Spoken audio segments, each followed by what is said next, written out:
Sejam bem-vindos. Unir cordões coloridos, emendando uma cor, duas cores diferentes para fazer desenhos, né? Então, vamos lá. Respondendo sua pergunta é a seguinte. Se você estiver trabalhando com fio sintético, é mais fácil você unir os fios num único fio, né? Você queima um lado, queima o outro, cola os dois assim e aí consegue trabalhar com eles. Você só teria que esconder esse acabamento aqui, em algum nó, alguma coisa assim. Agora, se você estiver trabalhando com cordões que não são sintéticos, eu indicaria que você não fizesse um nó com o outro, assim, um no outro. Porque durante o processo do trabalho, pode ser que esse nó atrapalhe o seu formato do desenho que você deseja fazer ou o formato do padrão que você deseja fazer. Então, o que seria mais indicado? É a adição do cordão no meio do nó, por exemplo. Então, digamos que você está falando aí de um cogumelo. Eu estou fazendo um cogumelo, por exemplo, com um cordão com nó festonê. Então, eu adicionaria esse outro cordão colorido durante o processo do nó, de forma que eu esconda o acabamento dentro, por exemplo, do cogumelo, entendeu? Não sei se eu fui clara, mas essa é uma possibilidade. Oi, Cê. Aí a minha dúvida é o seguinte, há possibilidade de fazer com isso quadrado? É retangular? Você quer fazer alguma coisa nesse quadro retangular, o que seria? É, um painel com festonê envezado, juntando, fazendo desenho, tá? Com todo ele de festonê. Fica lindo. É. E a outra dúvida... Sabe qual projeto que você pode olhar? Você pode olhar o projeto da árvore no curso, e você pode olhar nas minhas fotos do feed, depois você dá uma descida lá, tem uma que eu fiz um símbolo do reiki, que é uma flor de lótus com uma mão, assim, para você dar uma olhada como que é possível fazer. E aí, com o curso, acredito que dá certo, que você vai conseguir. Tá. Eu vou voltar lá no curso para ver.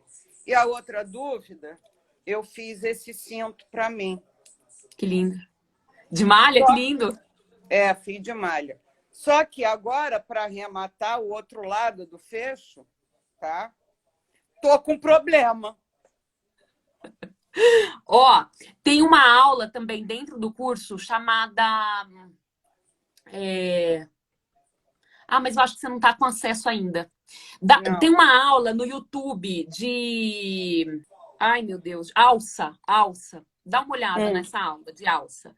Tá. Do contrário, se você for lá no curso em tutoriais, veja se o tutorial da... tem uma outra alça também. A alça de yoga tem no YouTube também, que dá para você ver. E tem uma alça, dentro do curso, tem uma aula que é de coleira de cachorro. Também pode te ajudar. É, porque o fecho aqui, ó, tá vendo? Tô. Esse lado foi tranquilo. Claro, o início sempre é tranquilo, né?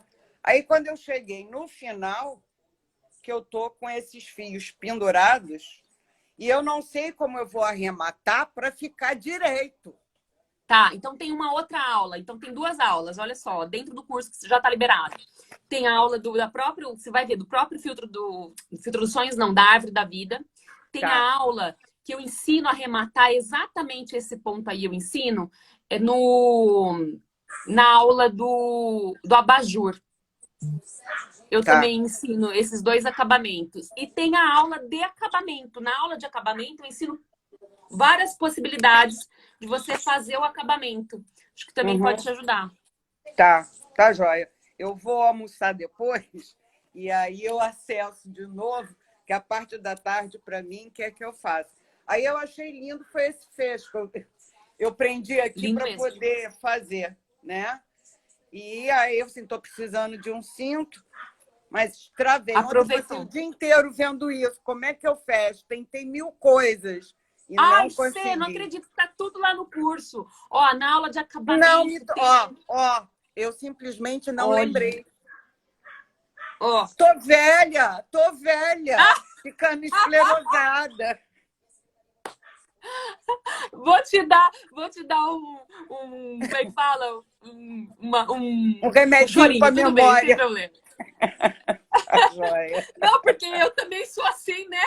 Nossa. Eu também minha memória também passa, então tudo bem. Tá joia. Te dou um desconto, tá ótimo. Vou ver para ver isso daqui e ver os arremates do meu cinto, tá? Pode deixar. Qualquer coisa, lá vou eu na mensagem. Tá Obrigada, bom. Pri. Te amo. Um Ó. beijo, amor. Você é um amor. Beijo. Tchau. Até, tchau. Até. Eu não consigo fazer divulgação no Instagram, não consigo vender. Quero dicas para vendas. Gente, o processo da dica de vendas no Instagram é você começar a divulgar os projetos, né? Usar a hashtag, aparecer, sem precisa aparecer o rosto, mas você precisa estar presente dentro das redes sociais. Se você quiser ter as redes sociais como um processo de venda, você tem que utilizá-lo da melhor forma possível, com os melhores retornos possíveis, né? Então, por exemplo, Reels tem muita visualização, IGTV tem muita visualização. O feed, dependendo do tipo de postagem que você faz, conta a sua história, qual é a história daquela peça, por que que a pessoa, que problema que aquele projeto resolve para o cliente, por que que a pessoa compraria de você e não de outras pessoas, qual o seu diferencial, o que tem de diferente ali. Então, tudo isso você precisa contar para o seu cliente, ele não tem como saber. Né? E aí, como que você faz isso? Fazendo postagens, aparecendo, assim, né? Informando. Então, tudo isso, assim, a questão da postagem online não é só postar e sair correndo, né? É você fazer a postagem, você saber qual é o tipo de cliente, né? Buscar esse cliente. Então, e também não adianta assim, gente, eu quero vender, posto e saio correndo. Eu tenho que ter um propósito. Quantas peças eu quero vender? Quanto eu quero ganhar? Entendeu? Assim, que daí com isso vocês conseguem correr atrás dos resultados também, né? Então, e assim, hoje em dia tem muitas outras formas de vender além da rede social, né? Tem muitos, consegue fazer site, consegue fazer vendas em lojas colaborativas que elas mesmas vendem, e aí você tem a porcentagem de venda, você repassa a porcentagem de venda. Então, tem várias formas de vender diferentes do que só a rede social. E se você não souber usar a rede social ao máximo dela, você também é mais difícil você conseguir vender, né? Porque você precisa aproveitar, surfar essa onda, que é a onda que está muito em alta, que é essa questão do Instagram, né? Das redes sociais, da venda pela rede. Vocês me veem fazendo dancinha no Reels, por exemplo. Não faço. E vendo bem. Né? Então, assim, você não precisa fazer aquilo que você não quer. Né? Mas você tem que estar presente, né? Se você for no meu feed, por exemplo, no meu IGTV, tem postagem praticamente diária. Né? E sempre foi assim. Durante um período eu fiquei muito assim, postava uma vez por semana, mas quando eu comecei eu postava todos os dias, né? Eu estava presente todos os dias, eu respondia aos meus clientes todos os dias, passava o orçamento todos os dias, então isso tudo tem que estar muito claro para você dentro desse processo. Quero fazer um balanço, quanto mais ou menos é o tamanho do aro? Depende, esse balanço é para quem? Qual que é o modelo que você vai fazer? É para criança, é para adulto? Em que lugar que vai ficar? Qual tipo de resultado você deseja? Tudo isso tem que ser analisado, né? Se você encontrar, por exemplo, se você for num site de buscas e encontrar um balanço que você acha que é aquilo, poxa, esse modelo... Porque assim, gente, hoje em dia tem balanço de macramê feito com aro que são enormes, né? Então, teria que entender qual o processo que você gostaria de passar aí dentro disso e qual modelo você vai fazer, enfim, tudo isso teria que entender. Dá uma busca no site de buscas, vê se você encontra algum projeto que você acha que tem a ver com que é o que você quer, né? Que tá próximo do que você deseja, e aí dá uma olhada dentro desse projeto as medidas do aro. É uma possibilidade de você ter uma noção. Quantos rolos de cordão de 5 milímetros para eu fazer um balanço? Não sei. Que balanço? Qual a medida final? Quais são os tipos de nós que você vai fazer? Qual o padrão de nó? Qual o espaçamento entre os nós? Tudo isso tem que ser levado em consideração. Gente, cálculo de cordão não é um negócio que você faz assim, já sei. Ele tem 100 centímetros, então você vai usar tanto. Não existe isso, não existe, tá? Essa resposta é hack, não existe. Não existe eu te dar uma resposta, para fazer um suporte de plantas usa 3 meses. Não existe isso. tá? Porque você vai precisar saber tudo isso que eu acabei de te falar. Então, como você faz para saber tudo isso? Você precisa, primeiro de tudo, primeiro ponto, para começar a calcular cordões, você precisa começar a anotar todas as informações de qualquer projeto que você faz. Esse é o primeiro ponto. Todas as informações detalhadamente. Segundo ponto, você precisa fazer amostras. Com as amostras, você consegue saber a quantidade de cordão que você usa para cada tipo de nó. E aí, durante, se você sabendo qual a quantidade de cordão que você usa para cada tipo de nó, você consegue saber quantos cordões você usa dentro de um padrão de nós que você vai fazer. Tem que ter um planejamento e aí com isso você consegue ter uma noção, uma estimativa de quantidade de cordão. Ao longo do tempo, por exemplo, no meu caso, que já faço isso há muitos anos, eu já sei, a minha estimativa é muito assertiva. Por quê? Porque eu já trabalho, porque eu já pratiquei muito isso, né? Claro que no começo a sua estimativa vai ter uma sobra um pouco maior de cordão, mesmo você já tendo calculado, e essa sobra nem é tão grande assim, vai sobrar um pouco mais do que sobraria se você já tivesse essa prática. E aí, ao longo do tempo, você vai pegando essa prática e vai entendendo o processo que você usa para cada tipo de projeto, para cada tipo de padrão, para cada tipo de resultado que você deseja, né? Então, o tipo de cordão também vai mudar. Cordão de 5 milímetros é um cordão de algodão, é um cordão de algodão duplo, é um trançado, é um cordão sintético. Então, tudo isso entra dentro da sua contabilização. Tudo isso muda o resultado final do seu projeto de cálculo de cordão. Eu entendi que o mesmo projeto e o mesmo cordão, o fio mais fino gasta mais que um fio grosso. Se você estiver falando de comprimento, não é uma regra geral. Pode ser que sim. Normalmente, sim. Normalmente. Normalmente, e não é uma regra, você vai perceber isso dentro do projeto que você estiver fazendo. Normalmente, quando você vai fazer um projeto e você vai utilizar... É porque vai depender da medida do projeto. Digamos que você vai falar assim, vou fazer um projeto de 50 centímetros. E vou fazer só, por exemplo, tá? Só nós duplos nele. E aí o cordão mais fino vai usar maior comprimento e mais quantidade de cordão. E o nó mais grosso vai usar menor comprimento e menos quantidade de cordões, tá? É assim que funciona na teoria, tá? Na prática, vai depender do tipo de projeto que você está fazendo, quais nós você está usando, qual o espaço que você deixa entre os nós, porque isso tudo também varia em relação ao projeto, tá? Só para você entender, tem projeto que a gente utiliza mais comprimento no cordão grosso do que no fino. E aí vai depender do tipo de projeto que você está usando, que você está fazendo. Vai depender do tipo de projeto que você está fazendo. Então, teoricamente, isso funciona, mas não é uma regra absoluta, tá? As lives das aulas de sexta-feira são salvas. Todas as lives, todo o conteúdo disponibilizado para vocês ficam disponível por período limitado. Todas, sem exceção, tá? Depois vão para dentro do curso. Eu vou passar férias, vou tirar férias em agosto. Não vou postar peças no Instagram, mas posso postar nos stories o meu dia a dia. Sim, sem dúvidas. Qual a melhor maneira para não ficar parada a minha página durante esse período? Quer ver um exemplo? Você pode, no café da manhã, você tirar foto de um... Tô só dando um exemplo, tá, Kátia? Isso poderia acontecer com qualquer outra coisa. Digamos que você tá lá tomando café da manhã, você viu alguma coisa que te lembrou um macramê. Tira uma foto e coloca.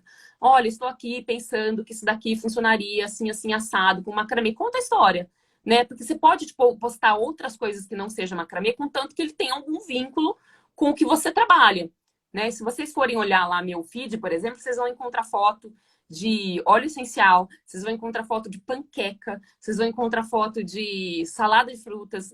Por quê? Porque dentro do conteúdo eu trago a questão do macramê para dentro do conteúdo com aquela foto. Então, é uma possibilidade também. Eu fui tirar férias e aí encontrei lá um balanço. E o balanço tinha um nó diferentão lá. E aí você pode falar alguma coisa desse nó vinculado com o macramê, de como você pensou, enfim. Então, tudo que a gente for fazer, todas as vezes que a gente for trabalhar, a gente não precisa necessariamente estar postando só produto, produto, produto, produto. Aliás, nem é bom a gente só ficar postando produto, produto, produto, né? É bom a gente falar, conversar com a audiência, explicar, falar do dia a dia. Então, isso tudo é positivo também. Quando for fazer o nó de falcaça, aquela parte inferior que é puxada, pode entrar completamente dentro do nó? Pode, tá? Essa é a resposta. Pode. Eu quero te dar uma dica imperdível. Vai até o IGTV. Lá tem Lá no começo, foi um dos primeiros IGTVs que eu postei, tá? Vai ter que descer lá. Rola bem a tela lá. Lá nos começos do IGTV, eu postei um vídeo de acabamento de suporte com nó de falcaça. Dá uma olhada como que eu faço o acabamento, que você não vai correr risco nenhum de desfazer esse nó, tá? Se você seguir aquela regra lá do acabamento. Eu faço com as sobras de fios outros trabalhos. Você acha que é errado vender para um cliente trabalho com sobras? Não, de forma alguma. O que eu acho errado é você ficar tendo muita sobra achando que isso é normal. Isso eu, particularmente, acho errado. Por quê? Porque toda sobra de cordão, pensa o seguinte, tá? Vou falar de mim, tá? Como sempre, eu só falo daquilo que eu vivo. Eu fiz o cliente pediu um suporte de plantas para mim, um suporte de plantas. Aí eu vou lá, faço esse suporte de plantas, faço o cálculo, faço suporte de plantas, não sobrou nenhum cordão, sobrou quase nada, tá tudo lindo, maravilhoso. Beleza, acabei o projeto, acabei a encomenda, entreguei, beijo, tchau, vou para a próxima encomenda. Beleza. Pri, fui lá fazer o suporte de planta, sobrou de um cordão, sobrou 40 centímetros, do outro cordão sobrou 3 metros. O que vai acontecer? Primeiro que assim, o cordão que sobrou, ele já tá parado. Você vai ter que vender algum outro produto. E aí tem todo o processo da produção, mais da busca da venda. Que você não precisaria ter tido se você já tivesse feito o cálculo. Esse é o primeiro ponto. O segundo ponto é que, uma vez que você vai ter que fazer esse novo projeto, digamos que você acabou de terminar o projeto, sobrou essa quantidade de cordões, entrou um outro pedido de suporte igual aquele que você acabou de fazer. Você não vai conseguir usar essa sobra para esse próximo pedido. Mas, se você tivesse ele completo, sem o corte, talvez você conseguiria utilizar parte dessa sobra. Então, assim, só consegue entender a dificuldade que é ter sobras quem tem encomenda atrás de encomenda, ou que você tem uma encomenda, tem que fazer uma outra coisa que você queira, e aquela que você sabe que a quantidade daquele cordão que está parado serviria para você fazer um novo projeto inteiro que você não consegue fazer porque você está com as sobras lá paradas. Então, tudo isso você precisa analisar. Eu, particularmente, não acho problema nenhum. Eu não vejo, muito pelo contrário. Eu sou a favor de que você utilize as sobras para fazer novos projetos. Isso é um fato. Eu sou super a favor. É válido, é importante você reutilizar. Eu sou uma pessoa que reutilizo em todas as minhas sobras. Quando eu tenho, eu nem tenho mais, mas quando eu tinha, eu utilizava todas as minhas sobras. As que eu tenho hoje são muito pequenas e ainda assim eu reutilizo. Agora, eu sou a favor de que você não tenha, simplesmente não tenha sobras. Porque você não tem trabalho duplicado, você não tem dinheiro parado, você não tem investimento de tempo, que hoje tempo é dinheiro, que você tem que ter novamente para que você consiga fazer um novo projeto, para que você consiga vender de novo aquele projeto. Tá? É só isso. Teve experiência de algum fio náutico que desbotou exposto ao sol? Todo e qualquer cordão, mesmo que seja feito para ficar no sol, ele tende a desbotar se ele for colorido. Todos, sem exceção. Sem exceção, todos tendem a desbotar quando ficam expostos ao clima, tá? Ou alguns desbotam com mais rápido, outros mais demorado, mas ainda assim eles vão desbotar. E sem contar que a vida útil deles também diminui dentro desse processo. Eu tenho um vizinho que jogou fora uma cadeira. Era uma cadeira para a área externa, só para vocês entenderem o processo. Ele tinha uma cadeira que foi feita para a área externa e ele manteve essa cadeira na área externa. Gente, a hora que ele estava jogando fora, eu falei, posso pegar? Porque eu vou fazer uma cadeira de macramê assim, sabe? Ele falou, claro, pode pegar. A hora que eu fui pegar a cadeira, era uma palha plástica própria para a área externa e ainda assim estava desbotada e quebrando. Então, assim, foi feito, aquele cordão, aquele tipo de material é feito para a área externa e ainda assim, dependendo do tempo que ficar exposto, ele vai ter a vida útil diminuída. Se eu tenho parceria com alguma marca para produzir meus trabalhos, essa parceria, na verdade, começou no ano passado, que é a Borro Cordões, né? Eu tenho parceria com a Borro Cordões. Mas a vida toda, eu trabalho quase 5 anos com macramê, eu só tenho há 1 ano essa parceria, tá? E outra, eu não utilizo só os cordões dela, eu tenho essa parceria com ela, porém eu utilizo outros cordões também. Sim, Borro Cordões. Gente, desmanchar, atar e desatar nó é algo assim, é algo muito corriqueiro dentro do trabalho do macramê, né? É algo que a gente faz isso faz parte do nosso trabalho, né? Não conheço ninguém que trabalha com macramê que não tenha que atar e desatar, né? Isso acontece inclusive comigo, né? Se eu tô um pouco mais desligada, se eu fugir um pouco ali da minha cabeça, fugir um pouco do agora, eu erro nó, eu acabo me perdendo, fiz algum projeto, um padrão errado, enfim, então é natural mesmo isso acontecer. É natural, faz e desfaz nós. Eu falo que é o DAD, dá e desata, né? Dar nó e desatar nó. A gente tem uma atividade tão grande que vocês acham que eu tô aí do lado de vocês. Aí, às vezes, vocês escrevem uma pergunta como se eu soubesse o que vocês estão pensando, né? Tipo, não sei, né? Que nem se for isso, né? A pergunta, não sei, você tem parceria? Parceria do quê? Com quem, né? Do que você está falando, né? Então, assim, quando a gente precisa, inclusive, gente, isso é uma coisa muito importante, tá? A comunicação, a gente tem que aprender a se comunicar nas redes, principalmente porque, assim, da mesma forma que você fala comigo, você pode prestar atenção que às vezes você fala com o cliente e às vezes ele também não vai entender. Né? Então, a gente tem que ter uma comunicação muito direta e muito clara quando a gente está escrevendo nas redes sociais, né? De forma que, primeiro que assim, a escrita já é super trabalhosa, porque quando você escreve, você não passa o seu sentimento ali. E aí, às vezes, a pessoa acha que você está sendo grossa. Na verdade, não, eu só estou respondendo mesmo a sua pergunta, né? Enfim, pelo menos acontece direto. É que assim, tem uma questão, né? Às vezes a pessoa fala, Priscila é grossa. Não, não é meu jeito de falar, não tô brava. Eu não sou grossa, é a minha forma de falar, né? Então, tá tudo bem se você não gostar, se você não tiver empatia, eu te entendo, eu te respeito, tá tudo bem. Me dá um mês aí, fica um mês comigo, eu tenho certeza que, eu mesmo sigo pessoas que eu não concordo, que eu não. Tem muita coisa ruim que eu acho ali, e ainda assim eu fico lá, porque eu tenho muitas coisas boas também. Então, eu sempre vou pelo que tá bom ali. Então, mas essa é uma dica que se eu puder dar para vocês que se comuniquem direito, sabe? Será que a mensagem que eu tô escrevendo tá passando a mensagem que eu quero? Né? De que forma que eu posso clarear para outra pessoa aquilo que eu estou querendo dizer? Gente, essa dica é uma dica maravilhosa, inclusive funciona para mim também, porque às vezes eu também tenho essa dificuldade. Às vezes eu reescrevo um monte de vezes para conseguir ter certeza que eu estou passando a informação que eu desejo ali onde eu quero. Não tenho parceria com fabricante. Eu tenho a Borro Cordões, me patrocina quando eu preciso de cordões para alguns projetos específicos, sim. Não todos também. Tem muitos cordões que eu compro com ela. Né? A gente tem uma parceria, eu e a Borro, nesse último ano para cá, né? De 2020 para cá. Gente, é trabalhoso, tá, gente? Projeto feito à mão é trabalhoso. Então, às vezes você algum projeto que você quer fazer muito específico, por exemplo, desfiar cordão de franja, é super trabalhoso, né? Então, tem que pensar no pré, qual tipo de projeto você vai oferecer, que o cliente quer, etc, né? Gente, a qualidade do cordão também faz diferença, tá, gente? Ó, por exemplo, o fio poliéster, ele tende a ser, dependendo da marca, né? Dependendo da marca, o fio poliéster ele tende a ser um pouco mais... um pouco mais, não é mentira. Quer ver um exemplo? O poliéster da Aliança trançado, ele é mais...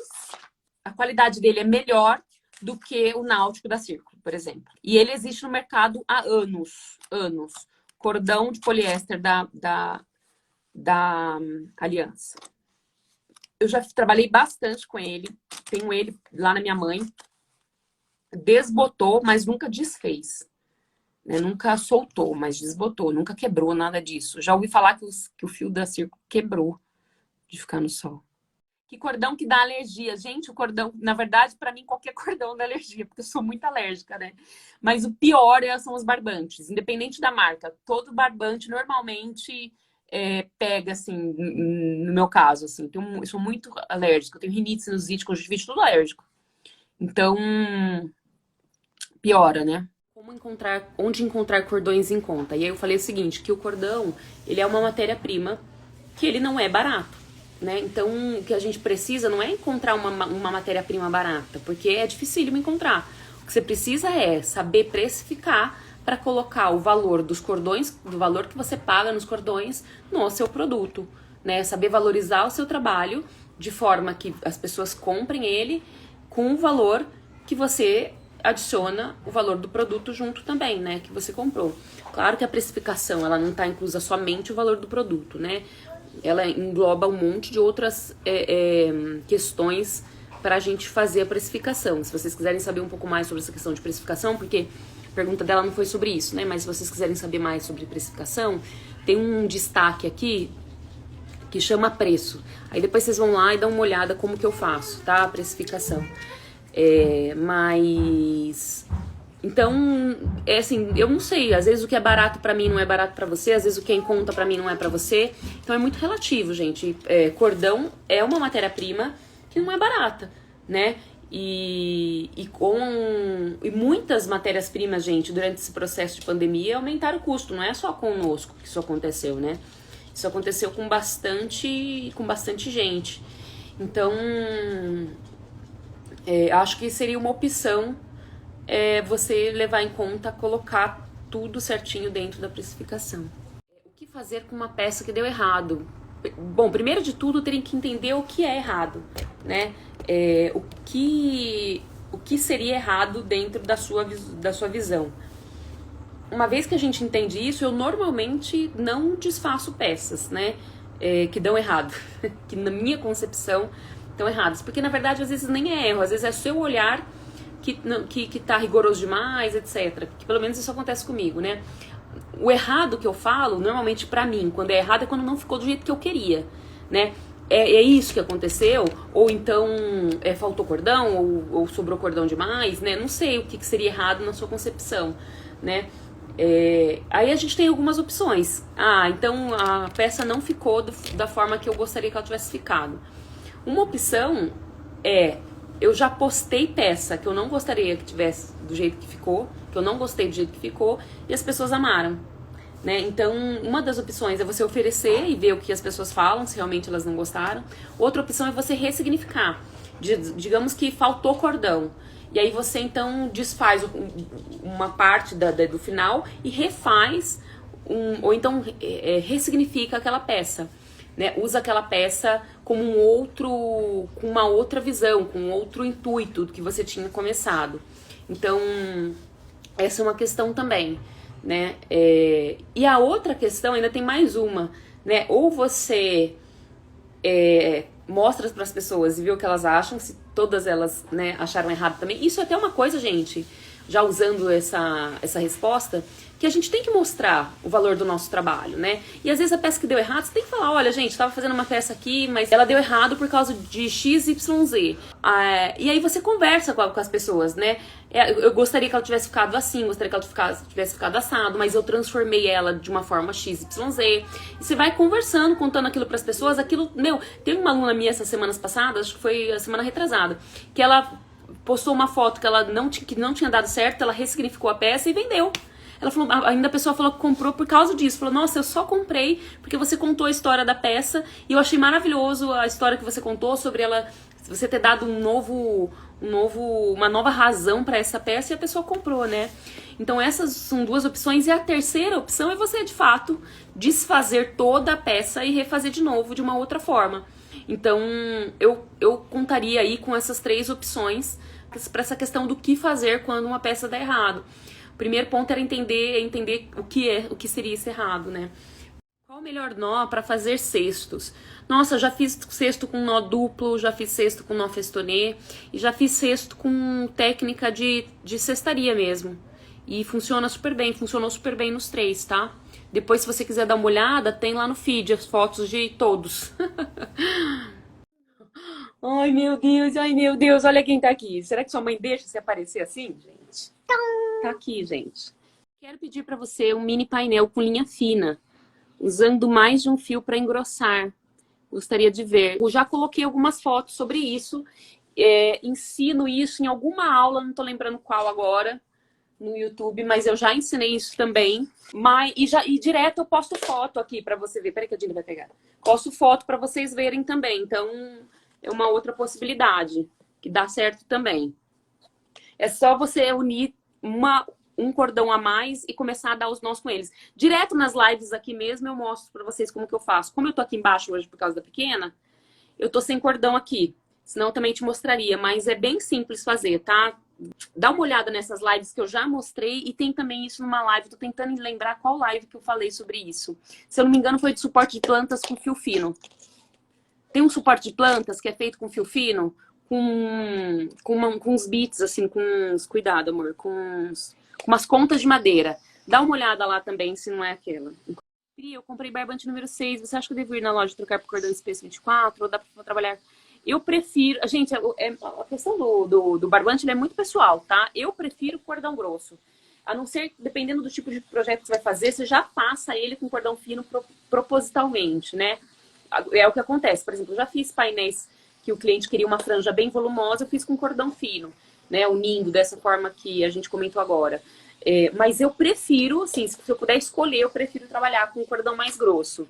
Eu tenho mais facilidade de trabalhar com cordão mais grosso. Então é muito pessoal, aí vai depender de você. A importância de estudar e se capacitar para criar suas próprias peças. Gente, é assim, ó, eu vou, falando pela minha própria experiência, né? Eu só consegui crescer o meu negócio depois que eu comecei a estudar outras coisas, senão a técnica do macramê. Porque assim, gente, é importantíssimo que a gente tenha a técnica do macramê. É de extrema importância. A gente só consegue criar livremente quando a gente tem domínio da técnica. Isso é um fato. Tá, Priscila, então o que eu faço para fazer macramê enquanto eu ainda não tenho domínio da técnica? Você usa tutoriais de peças de pessoas que ensinam. E aí, quando a pessoa ensina a fazer, ela, teoricamente, ela te dá a possibilidade de você fazer igual a ela está fazendo, né? E dessa forma, você vai aprendendo. Não é justo e não é legal você copiar uma peça de alguém que nunca nem ensinou aquele projeto, né? Então, o estudo é fundamental para que a gente consiga, primeiro, valorizar o nosso trabalho, gente. Tem gente que não sabe precificar trabalho, que não dá valor para o seu próprio trabalho, que copia o trabalho dos outros, que não consegue criar sozinho. Mas tudo isso é uma questão de prática e estudo, né? É necessário, né, o empenho e a dedicação para que, se a gente quiser crescer, né? É mais do que necessário. Então, é extremamente importante. Que é uma técnica de cestaria, é uma técnica de cestaria. Se você for buscar por cestaria, existe uma forma de fazer cestaria, que é como se fosse uma tecelagem, um trançado que eles vão fazendo com a palha, né? E que funciona também com cordão. Eu consigo criar peças olhando peça dos outros, o que fazer? Aí você fica na sombra dos outros a vida toda, né? Primeiro que você tem que ter técnica. Você precisa ter técnica. Esse é o primeiro ponto, gente. Não adianta eu querer saber...